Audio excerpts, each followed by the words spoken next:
গেল ৩৬ দিনে তৃতীয়বারের মতো বন্যার কবলে পড়েছে সিলেট। চলমান বন্যায় সিলেটে ৬.৫ লক্ষাধিক মানুষ এখনও পানিবন্দী। এরই মাঝে অবিরাম বৃষ্টি ও উজান থেকে নেমে আসার ঢলে গত সোমবার নতুন করে বেড়েছে নদ-নদীর পানি। দিনভর ভারী বৃষ্টি না হলেও পাহাড়ি ঢলের কারণে দুইটি নদীর ৬টি পয়েন্টের পানি বিপদসীমার উপর দিয়ে প্রবাহিত হচ্ছে। এদিকে আজ বুধবার সিলেটের আকাশ রৌদ্রোজ্জ্বল থাকায় অনেক জায়গায় পানি কিছুটা কমছিল। তবে সন্ধ্যার পর থেকে আবারও শুরু হয় টানা বৃষ্টি, আর এতে সিলেটবাসীর মধ্যে দেখা দিয়েছে শঙ্কা।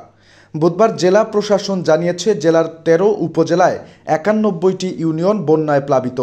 ১,১৬০টি গ্রামের ৬,৪৯,৩৭৮ জন মানুষ বন্যায় আক্রান্ত। জেলার ৬৪৬টি আশ্রয় কেন্দ্রে এখন পর্যন্ত ৮,৮২৮ জন মানুষ আশ্রয় নিয়েছেন। পানি উন্নয়ন বোর্ডের তথ্য মতে বুধবার সন্ধ্যা ৬টা পর্যন্ত সুরমা ও কুশিয়ারা নদীর ৬টি পয়েন্টের পানি বিপদসীমার উপর দিয়ে প্রবাহিত হচ্ছে। এর মধ্যে সুরমা নদীর কানাইঘাট পয়েন্টের পানি বিপদসীমার ১১৬ সেন্টিমিটার এবং সিলেটের পয়েন্টের পানি বিপদসীমার ৪ সেন্টিমিটার উপর দিয়ে প্রবাহিত হচ্ছে।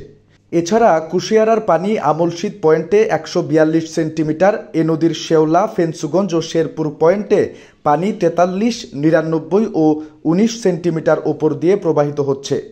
সিলেট আবহাওয়া অফিস জানিয়েছে সিলেটে গত ২৪ ঘন্টায় ২৫ মিলিমিটার বৃষ্টিপাত রেকর্ড করা হয়েছে, আর সকাল ৬টা থেকে সন্ধ্যা ৬টা পর্যন্ত ভারী বৃষ্টি হয়নি। তবে আবহাওয়া অধিদপ্তর এক তথ্যে জানিয়েছে জুলাই মাসের প্রায় পুরো সময় জুড়ে সিলেটে থেমে থেমে মাঝারি থেকে ভারী বৃষ্টি চলতে পারে।